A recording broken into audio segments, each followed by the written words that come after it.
안녕하세요. 오늘은 차용증과 공정증서에 대해 설명드리겠습니다. 차용증은 금전대차 계약을 문서로 명확히 하기 위해 작성하는 문서입니다. 차용증을 작성할 때는 다음과 같은 요소들을 포함해야 합니다. 당사자 정보 대주 돈을 빌려주는 사람의 이름, 주소, 연락처 등을 기재합니다. 차주 돈을 빌리는 사람의 이름, 주민번호, 주소, 연락처 등을 기재합니다. 채무자 주민번호는 꼭 작성하게 하십시오. 차용금액 빌리는 금액을 숫자와 한글로 명확히 기재합니다. 금 500만원 이자율이 있는 경우 연 이자율을 명확히 기재합니다. 이자율은 이자 제한법에 따라 연 25%를 초과할 수 없습니다. 차용기간, 돈을 빌리는 기간을 명확히 기재합니다. 예. 2023년 10월 1일부터 2024년 10월 1일까지 상환 방법과 일정을 명확히 기재합니다. 예. 매월 말일에 원금과 이자를 균등 분할상환 담보가 있는 경우 담보의 종류와 내용을 명확히 기재합니다. 하나라도 있다면 없는 것보다는 담보가 있는 것이 차후 유리하겠죠.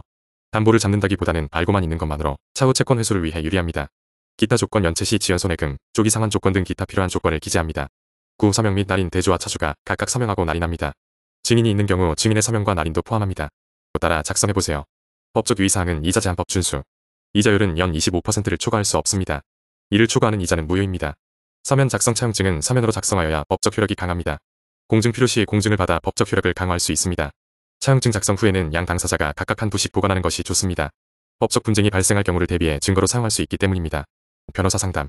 차용증 작성에 어려움이 있거나 금액이 큰 경우 변호사와 상담하여 법적 문제를 예방하는 것이 좋습니다. 계약서 검토 작성된 차용증을 변호사에게 검토받아 법적 하자가 없는지 확인하는 것도 좋은 방법입니다. 이와 같은 방법으로 차용증을 작성하면 금전대차 계약을 명확히 하고 법적 분쟁을 예방할 수 있습니다.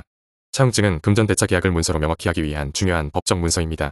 당사자 정보 명확히 기재, 대여 금액 및 반환 조건, 이자 조건, 상환 일정, 연체 이자, 담보 제공 여부, 서명 및 날인, 공증, 법적 검토 차용증 작성 후 법률 전문가의 검토를 받는 것이 좋습니다. 이를 통해 법적 문제를 사전에 예방할 수 있습니다. 분쟁 발생 시 중요한 증거 자료가 됩니다. 따라서 신중하게 작성하고 필요한 경우 법률 전문가의 도움을 받는 것이 좋습니다.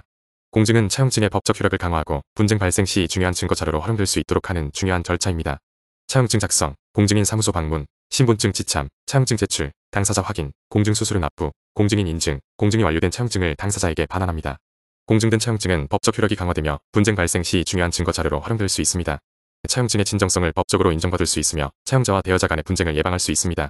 공증 절차가 복잡하거나 궁금한 사항이 있을 경우 공증인 사무소나 법률 전문가의 도움을 받는 것이 좋습니다. 오늘 설명드린 내용으로 인해 차용증과 공정증서에 대한 이해가 깊어졌기를 바랍니다. 여러분의 성공적인 채권 회수를 응원합니다.